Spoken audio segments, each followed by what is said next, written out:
You're listening to the Monocle Daily, first broadcast on the 21st of January 2025 on Monocle Radio. The wild ride of Trump's second term begins.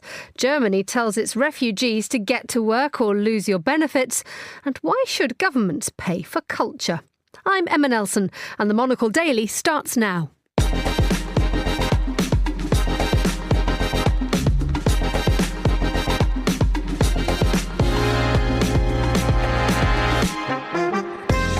Hello and a warm welcome to the Monocle Daily, coming to you from our studios here at Midori House in London. I'm Emma Nelson, and today's guests, Marie Leconte and Andrew Thompson, will discuss the day's big stories. Plus, we'll head to Davos as our team at the World Economic Forum hears from the Vice President of the International Committee of the Red Cross, Gilles Carbonnier. And don't you know who I am? Why the former Prime Minister of Poland has struggled to get into Donald Trump's victory rally. Stay tuned, that's all coming up right here on the Monocle Daily.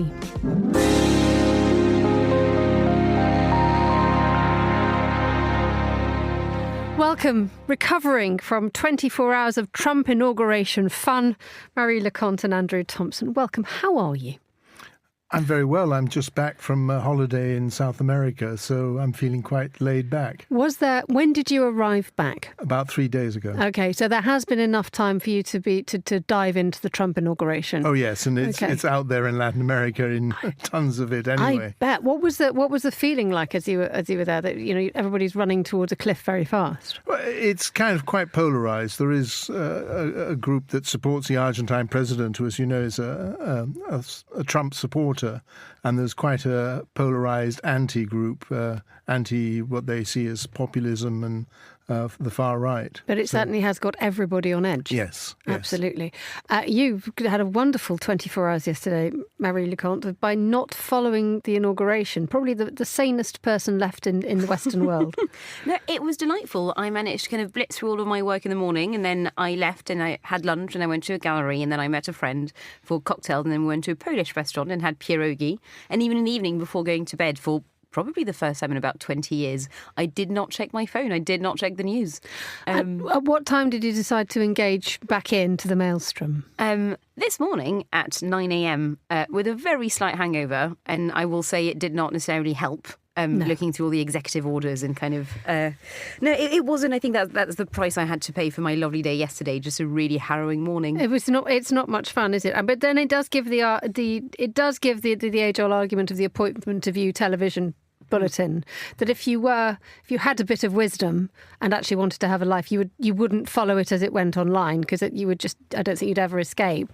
But if you just watched the summary, someone else has done the work for you at 10 o'clock. Some other poor soul has sat across it and decided that we were going to talk about Donald Trump's, his executive orders, and we were going to talk about Melania's hat.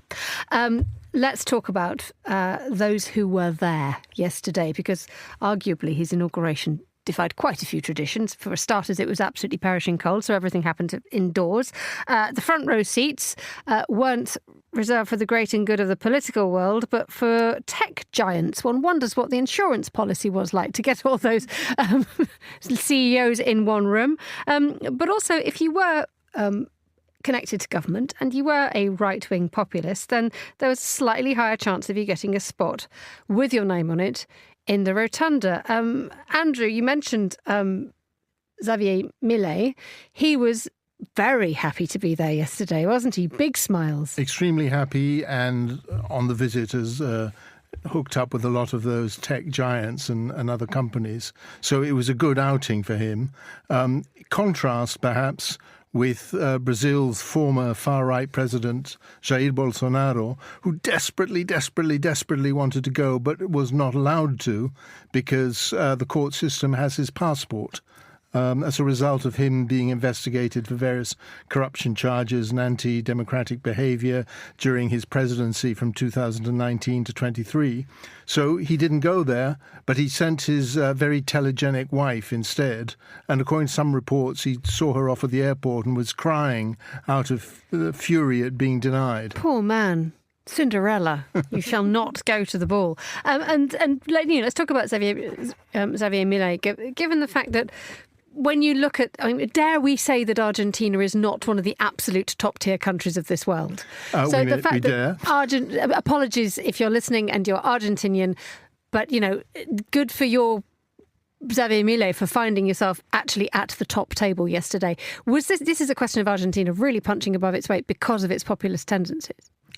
I think so. And I think also it's because he's unveiled a very radical economic program that's been initially quite successful. He's also, if you're talking about, if you like, populist symbols, Trump had the wall on the Mexico border. Javier Milei, as everyone probably knows, had the chainsaw, which was his symbol for cutting wasteful expenditure, cutting the bureaucracy of what he calls the caste, which would be the Washington equivalent of the swamp. So there's a lot of ideological agreement.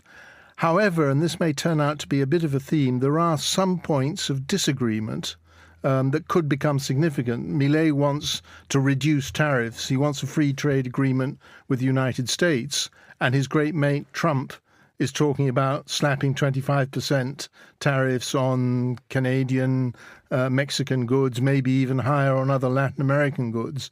So there's potential friction within, if you like, the new right that's so powerful in various parts of the world. And this is a problem which hasn't sort of gone away for a long time in the populist circle, which is, if you just look at the European Union at the moment and those various factions and parties that are sort of making up the European Parliament and creating different voices in different areas of power. But Marie, that there's always this fear, there's always this sense that populists are united in their gripes. It is migrants who are generally, being used as the reason why there is not enough money to go round. Whereas this is often the situation that the government just doesn't have enough money to pay for everything. But they have this unity in what is wrong, but their approach to how to fix it is often their great downfall, isn't it? Because they can't agree. It is, and I think their values are quite often different as well. So I think it's quite striking that one of the most senior figures in the AfD in Germany is a woman married to a woman. But, when you look at actually quite a lot of the populist kind of far-right parties in Europe, there's a lot of homophobia there. And so how would that play out if, Alternative for Deutschland were to actually really make inroads and have to work quite constructively with the other places, where those parties are in power. So, looking at kind of, Hungary, etc. They're definitely very socially conservative there. So, no, and I think, you look at all these coalitions and at the moment they're definitely riding high. Obviously, Trump won, their guy won. But even within the Trump coalition, there's already, a lot of tension between the kind of Elon Musk and your kind of, tech people, especially around visas, and the more, I'd say, traditional white supremacist side, which is a very depressing thing to be able to say.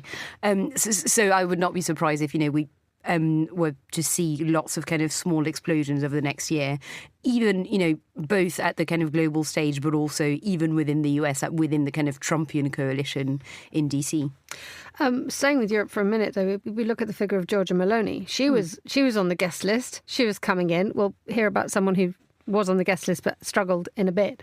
But the fact is, I wonder whether she is sort of, dare I say it, the missing connection here, that she has that populist bent, but she very much is relied upon within Europe to be quite a unifying figure. She plays everybody very, very well. So she's an incredible political operator, and I was talking about it actually as it happens with an Italian journalist last week, and kind of asking, how does she do it? Because what I always find striking with Meloni is that she will meet other kind of heads of state, other senior politicians from different countries who are from the centre, the traditional right, from the left even occasionally, and and there's mostly men will kind of come out afterwards, and you can see that they were very, very impressed by Meloni. So I think she's a very, very canny political operator. And as you said as well, I think she does have that thing of going, well, I can sort of talk to both camps, which I don't think actually many politicians would be able to kind of play those cards really well, because that's a very specific hand, I think, and could go wrong in many ways. And again, I think it's quite easy to see it go wrong at some point when the Trump government actually starts doing things, for example, when we have the elections in Germany quite soon, etc. But for the time being, I think she's playing her hand remarkably well. The fact remains, though, is we now have a Donald Trump coming into office, second time round, knows what he's doing, issuing executive orders left, right and centre from an arena very good television, which I suspect is what we're going to be subjected to, lots of good telly for the next 4 years. But apart from that, do you think that Trump's approach, Andrew, is actually going to act as a manual for populists? I think it could do. I think clearly the chapter we're on at the moment is the shock and awe chapter, where there are all these executive orders being fired out like a machine gun with a very, very deliberate intent to communicate the idea that everything is changing radically. It's a new beginning, and Trump has kind of repeatedly said it. It's the sort of the rebirth of a great America. And I think a lot of certainly Latin American populists, but globally as well, are looking at what you could call the Trump playbook to get inspiration. In some ways, some of the populists have had their own sort of little tricks from way back. But it's interesting just to give another example. Nayib Bukele, the president of El Salvador, who's kind of calls himself a cool dictator, wears baseball caps backwards, cool. And does various things like that. He is very much into cryptocurrency and very close to Trump. And he, Trump may be, I think he already has, among his executive orders, begun relaxing some of the restrictions on cryptocurrency. And in fact, he's launched his own cryptocurrency with a dollar symbol, dollar Trump currency. So there will be, I think the answer to your question is very much yes. This will kind of set a playbook for future far-right administrations. Let's look at one of the subjects we've touched on, which is migration, not just a huge headache for Donald Trump.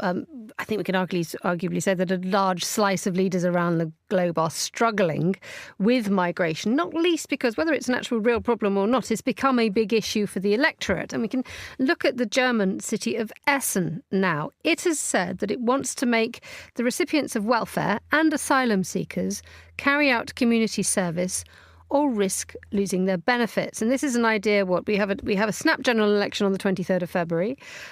We have a national debate over Germany's economy, which is going into recession. So one wonders, Mary, it's sort of like in the purest of economic terms, and indeed politically, it sort of objectively makes sense. It sort of does. I think it's a genuinely complex issue, and I think Britain nearly trialled that as well, where I think it is more for people out of work in general, not just refugees. But, if you speak to people who work with the refugees, they will quite often say that, it is actually really bad and stupid to have all these people kind of coming over to Europe. And, who will have skills, who had, lives in their countries, but who, for whatever reasons, are not allowed to work for quite a long time, once they arrive, once they settle. And that means that, quite often they will have mental health issues that will be exacerbated by the fact that they're just kind of staying at home doing nothing. They don't quite have enough money to live on, and they're not able to really create networks, learn the language, etc. So I do think that the idea of getting refugees or like proper ways into work is a good thing. My worry is that this just seems quite punitive, and I'm not convinced that it would be sort of volunteering that would actually help. It just feels like politics for the sake of politics, as opposed to kind of proper, genuine, deep thinking of going, how can we integrate refugees better into German society? It does have quite a few positive connotations. If you look back in history, that post-war, there was the integration of Gastarbeiter was key to the German recovery. And we're looking at Ukrainian refugees as well, who are being given proper education, proper training. And as a result, there is this idea that an individual can be socially and economically relevant and productive to a nation. I think there's also a dimension of this which is to do with the resident working class, to give it some name, which is definitely a problem which existed, and I'm not sure if it still exists in the UK and in other European countries, that a number of people who've lived for a long time in the country think that they or choose not to work in a number of jobs which are seen as being low status or low income. And it makes more sense economically for them to claim benefits than to work, which means that the incentives are sort of in some way mixed up. And what you would be looking to achieve, and the question is how you achieve it without being excessively coercive, is a situation where the domestic working class has a reason to work, as do any incoming groups of migrants, so they can all live rewarding and satisfactory lives. Achieving that it's easier said than done. So what you're saying is actually this could politically backfire, because if you're trying to appease the far right by saying that we must make these people do community service, you actually are playing into the hands of, and I'm just thinking of the Brexit argument from 6 years ago now, 7 years, when they said actually it's all these foreigners taking our jobs. I'm not sure if I can prove this. In many cases, the foreigners weren't taking the jobs. People were deciding not to apply for the job because it was seen as unattractive. So I'm not sure if that makes sense, but the whole issue of incentives for work is highly complicated and will become even more complicated as technology develops and as things like long COVID work their way. There may be in future societies a larger proportion of the population which is dependent on the state for benefits. And this comes from this idea comes from the Netherlands, doesn't it, Marie? That they came up with their, what's it called, work first approach. The Netherlands in a much more right wing position than Germany at the moment, though we shall see what happens next month. I mean, are we seeing this a more permanent shift to the right here, and a more permanent anti-migrant, pro-populist?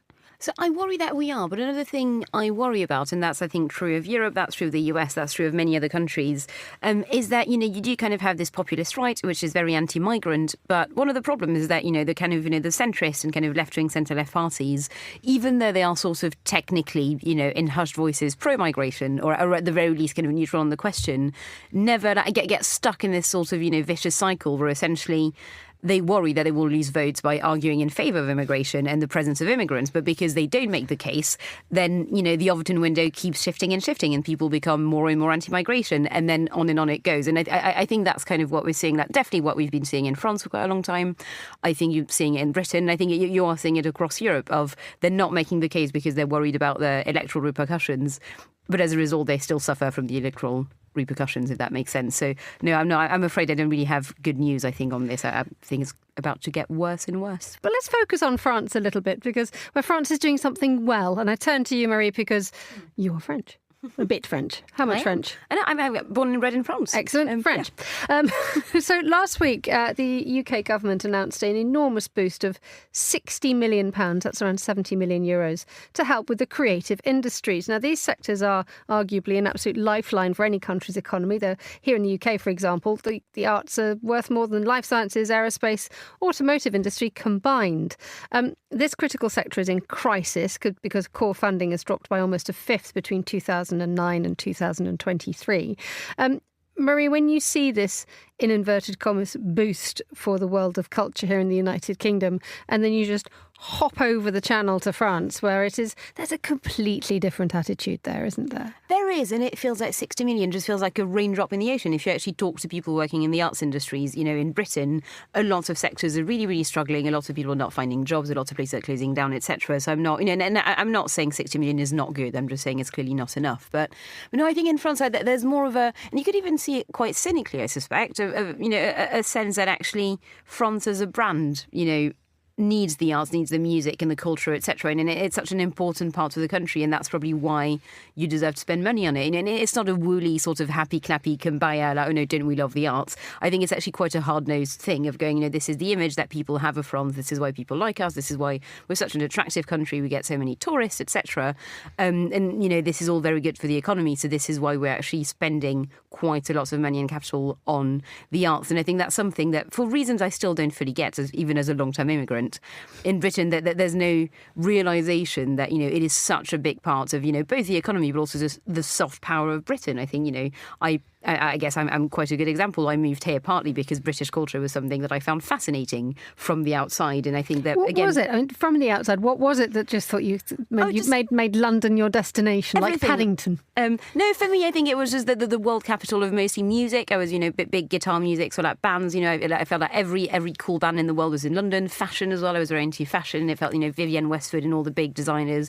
Everyone, there was just that sense of, London where, a real cultural capital of Europe. if not the world. And again, I think Britain doesn't really see itself that way, and which is partially why it doesn't really spend enough money, which is a terrible frustration. And it is, we are facing, Andrew, that moment when you walk past the wing of an art gallery nowadays and you just see it, there was the Sainsbury wing for the National Gallery here in London, and Sainsbury being the great supermarket, but you knew that the family itself came from an enormously wealthy, it's enormously wealthy and had that slice of philanthropy moving through it. And then when you look at art galleries now, you wonder, I haven't seen the TikTok wing or the Apple wing. You wonder where the great philanthropists and those who will fund the arts are coming from for the next generation. Hopefully they will emerge, but I think you're absolutely right. I've got a theory which is probably totally wrong. Try it. It's only radio. Is that for some reason, and it's kind of linked to male chauvinism, I think, there's this idea that value is produced only in a factory. And quite an old-fashioned factory with lots of bits of metal whirring around, or in mining, or in these kind of heavy industrial occupations. And this is probably a couple of centuries out of date. And does happen is that you have value in acting, entertainment, music, everything we've been talking about. And somehow that's not considered as important as saving the automobile industry or something like that. So I'd vote, if there is any election on the subject, I'd vote for giving greater value or recognising greater value in art and culture, which is deeply, deeply important. There's also that political element, isn't it, that Andrews has sort of touched upon there, that I can't remember someone once saying, when was the last time that you met an artist who came from a very privileged right-wing background?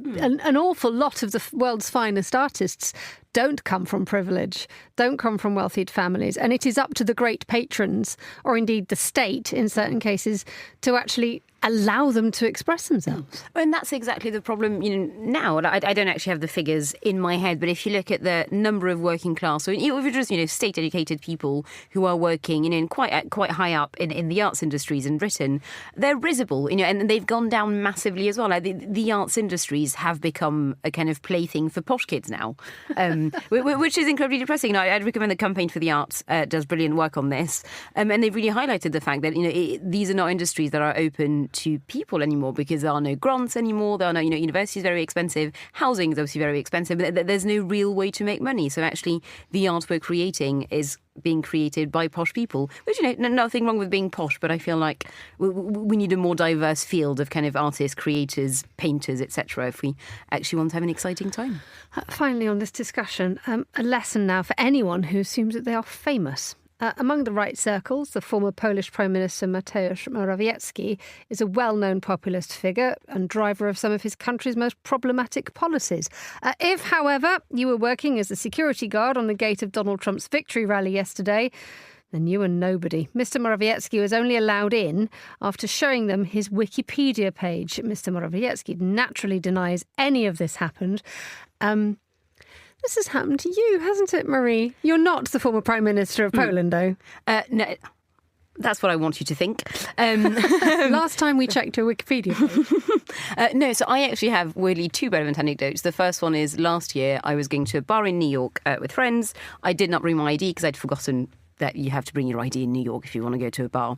And the woman at the door was just not budging at all. And eventually I had to turn to my best friend who lives in New York. And I said, you're going to hate me for this. And I'm aware. And I'm so sorry for what I'm about to do. But I pulled up my Wikipedia page because it has my date of birth on it.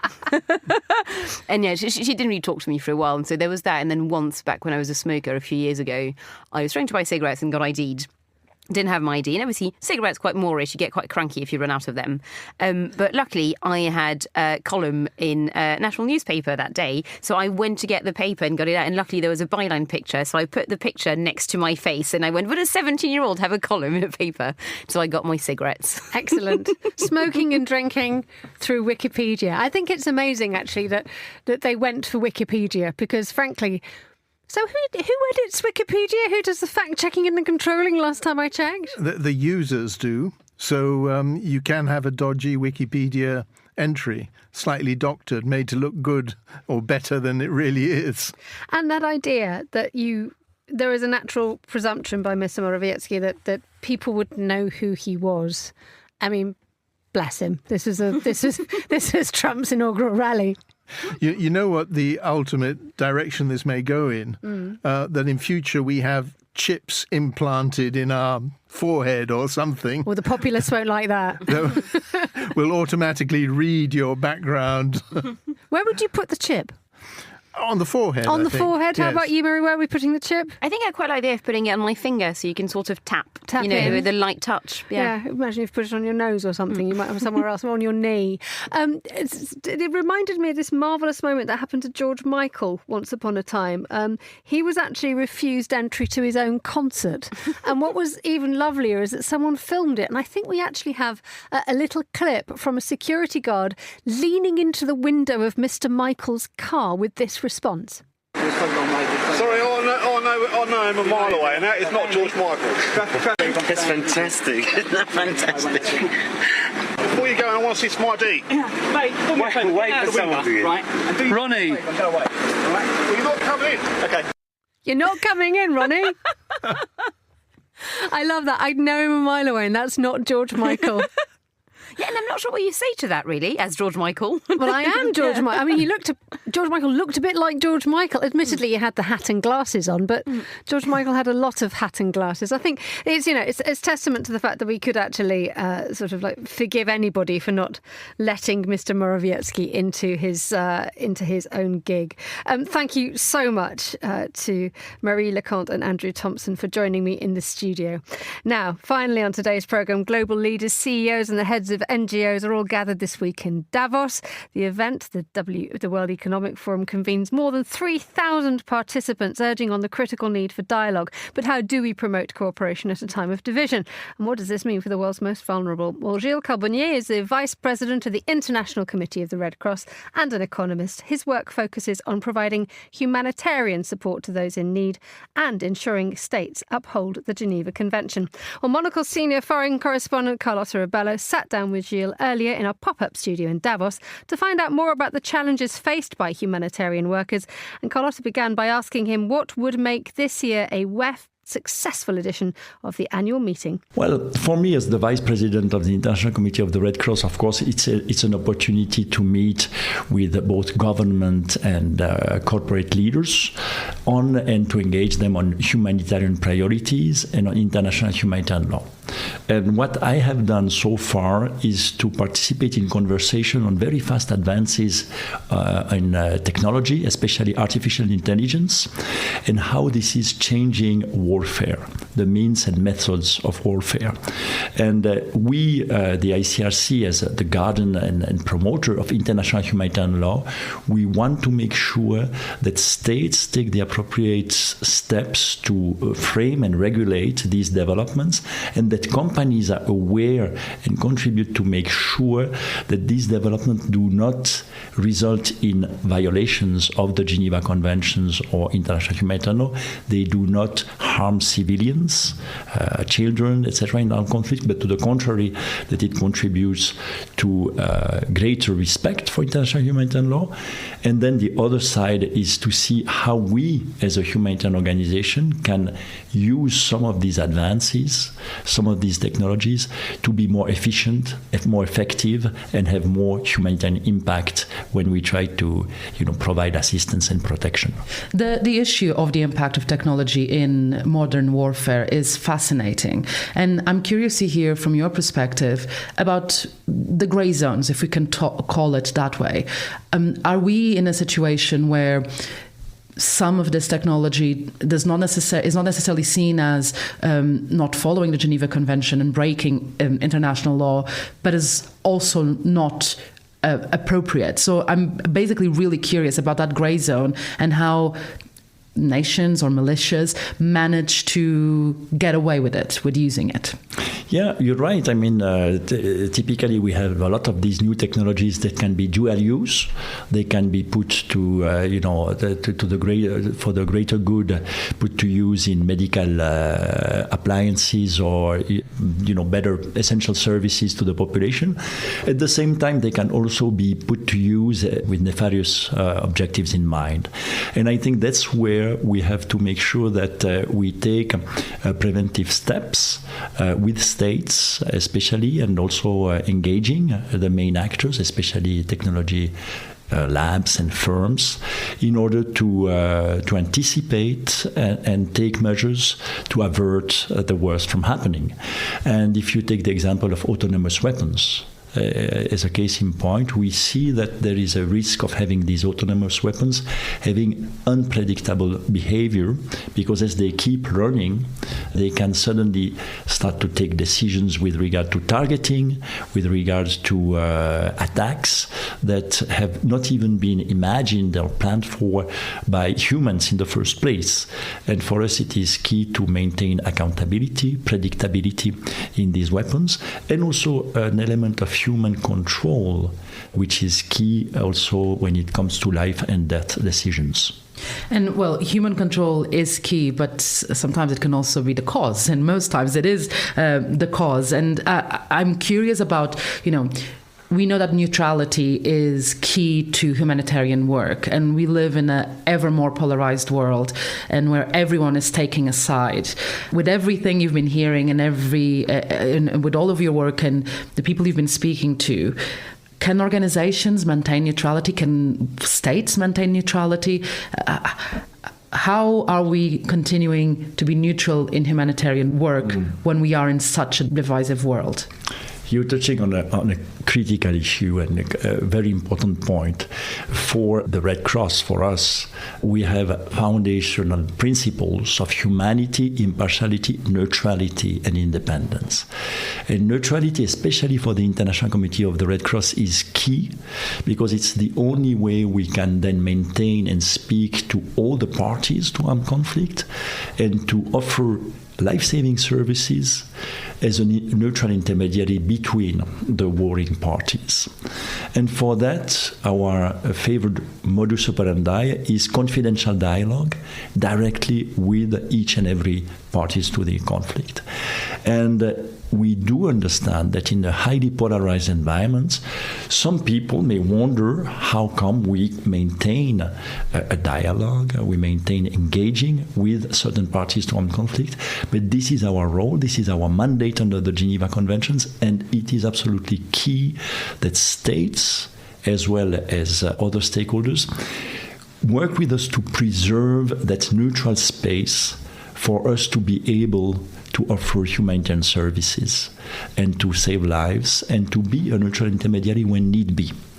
So this is something we're working on, and as you mentioned, because of the heightened polarization we are seeing in many contexts, it's not an easy job, but it's a critical job that we continue to do and to engage states on. Gilles Carbonnier there, talking to Carlotta Ribello. And that's all the time we have for today's edition of the Monocle Daily. The warmest of thanks to all my panellists, Marie Lecomte and Andrew Thompson. And thanks too to the producer, Monica Lillis, and researcher, Maisie Ringer. Our sound engineers were here in London, Elliot Greenfield, and in Davos, Desiree Bandley. I'm Emma Nelson here in London. The Monocle Daily's back at the same time tomorrow. But for now, goodbye. Thank you very much for listening.